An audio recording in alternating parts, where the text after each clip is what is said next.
Hi, I'm Jeff Payne and I'm part of the communications team here at BehaviourWorks Australia. We're a research institute, part of the Monash Sustainable Development Institute, looking at behaviour change. Pocket Change is a series of short videos. We produce one each month, looking at the work of our researchers and their research and how they can change the world for the better.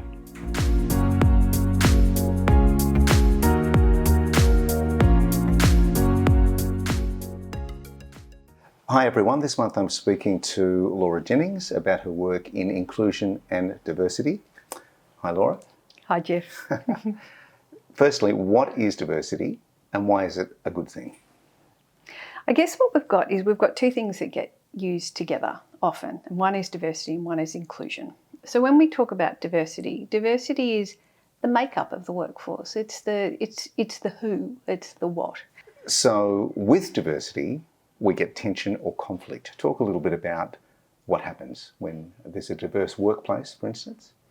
Because we're bringing people together that are from different backgrounds, have different worldviews. They see the world differently. They do things differently. They challenge what the dominant group has done for so long because they come in with a completely different perspective. And whether that be on gender or a socioeconomic basis or race or religion or anything we can talk about, they challenge that system. So what happens in that is conflict can arise. And so one of the problems with diversity is that we then have to work out how to manage that conflict. Right. So talk about the tools at hand to manage conflict, particularly in a workplace situation. The biggest one we have, and it's an overarching banner, but it is this concept of inclusion. So to manage conflict, what we sit there and say is, okay, everyone has a right to feel included within their workplace. We spent inordinate amount of time in our workplaces, sometimes more than we'd like, Jeff, but in that, what we need to do is make sure that we feel like we're valued. So there are two main constructs that sit in inclusion, and one is belonging. I feel like I belong here. And the second thing is that I feel I can be my authentic self. So some people could feel like they belong, but they've had to change themselves. They've had to assimilate so strongly that they're no longer themselves. That's actually quite psychologically stressful. Whereas when we can be ourselves and also feel like we belong, then that's when we hit utopia in the workplace. But in fact, there are workplaces where people are unaware of diversity issues or the fact that they belong to the dominant group. It is absolutely right. And so that's where inclusion comes in to assist us with diversity. We have to start to build an understanding of those people that are around us. And it does become really contentious because people can feel like it's being rammed down their throat. You know, you're telling me to believe a particular thing or you're telling me to behave, and this feels ridiculous. This feels ridiculous. Why do I have to do X, Y, and Z? When, you know, I don't have a judgment against someone. And so organisations put these training and other initiatives in place to try and build an inclusive workforce. And look, some of those work and some of those work less well. What can leaders do? What does the CEO do to try and bring about a change or to encourage inclusion and diversity? Leaders, firstly, it's leadership. So when we look at HR systems, in really broad terms, we look at leadership, we look at culture, and we look at policies and practices. You know, we're going to put them in three bands. And so as a leader, you model inclusive behaviours.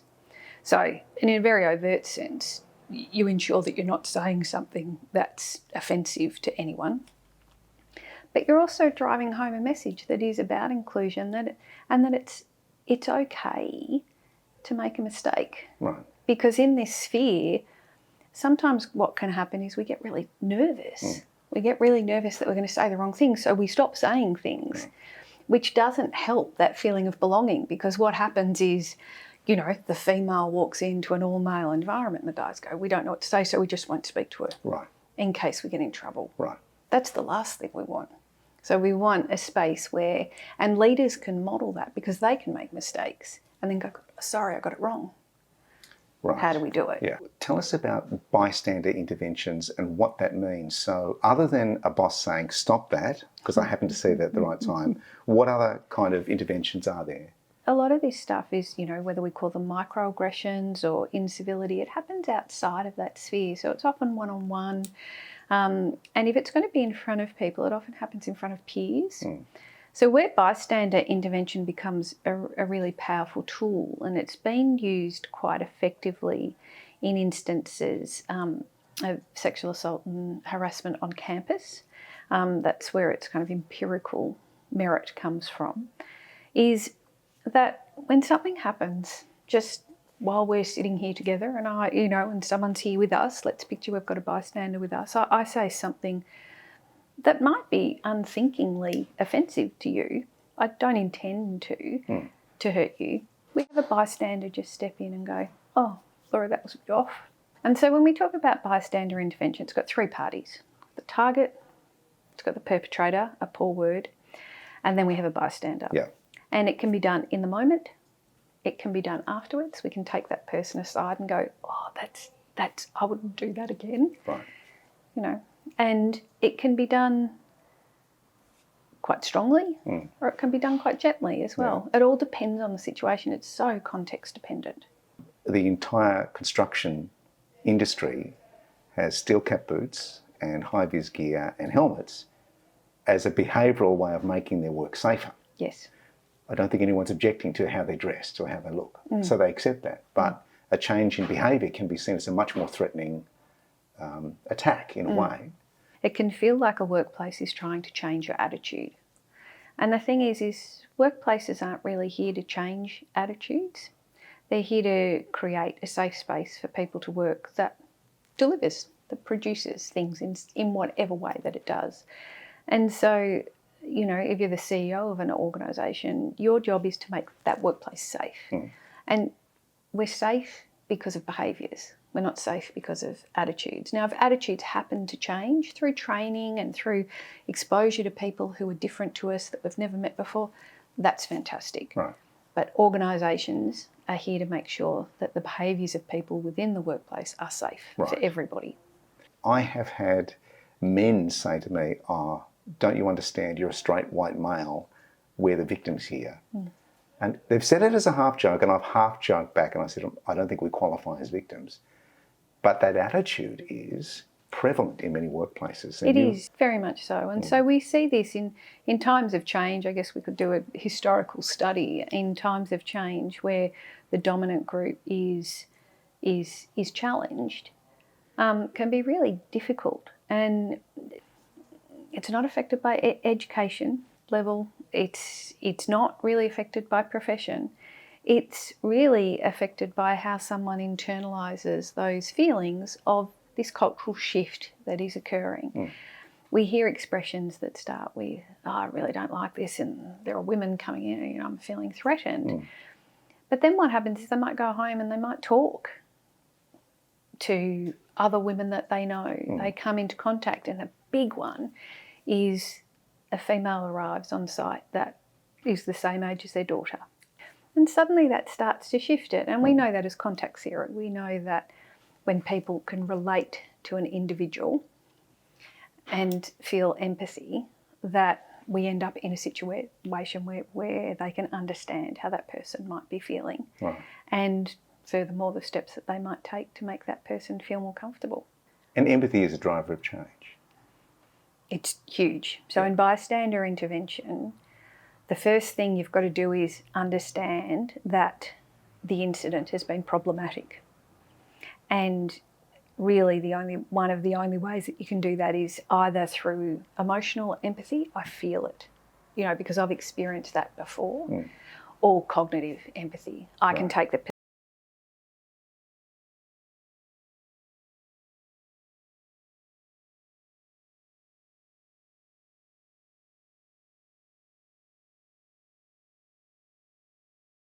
or had issues because of my gender. And I think that this is one of the themes that's coming through for this particular group that feel really victimised, is in some ways they may never have experienced that feeling before, that these are really new feelings that they feel that they might be being discriminated against. You know, the promotion that I thought that I might get, I can't because a female's being chosen in front of me. And that's really hard. It's a really hard feeling.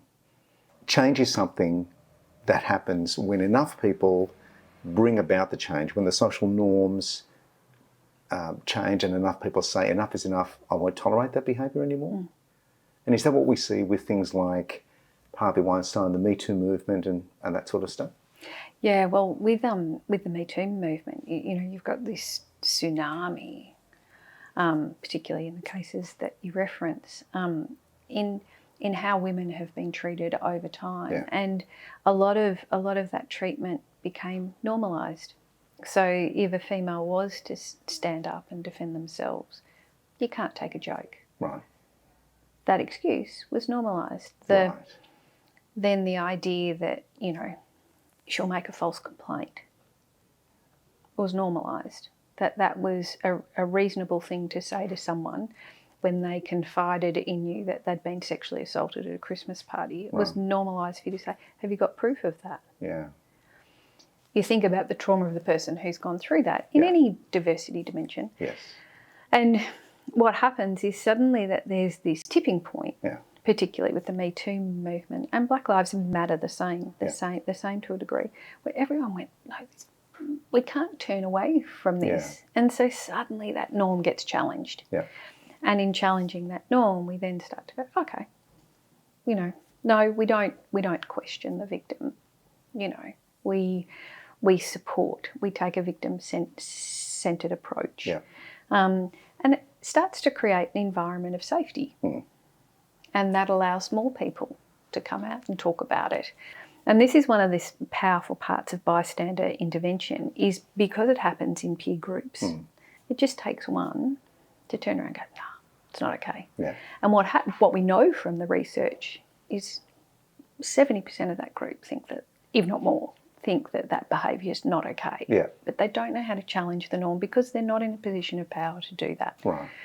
Where are we in the journey of inclusion and diversity? Is this, are we at the start of that journey, do you think? Or are we well and truly into it in terms of workplace culture? Look, I think we're well and truly into the journey. I think where we're at the start of is really trying to get an understanding of what works and what doesn't. Right. One particular interest of mine is around this group of backlash. So the people who, in some ways, you know, there are groups who want to dismiss that dominant group and sit there and say, well, you know, just get on this bus and whatever. I also don't think that's fair, because I think that if they're not feeling included, I'm an inclusion scholar. I passionately believe that everyone should feel included in work, in society. So if a group is feeling excluded, let's have a conversation about that. There's no right or wrong. There's no, let's talk to that person, they're wrong, you need to take on this belief set. Let's have a conversation about why that person might be feeling that way, just as we would expect it in reverse. Laura Jennings, thank you very much. Thanks, Jeff. Thanks for watching. If you'd like to know more about our research projects and the courses we do, you can visit the website at behaviourworksaustralia.org.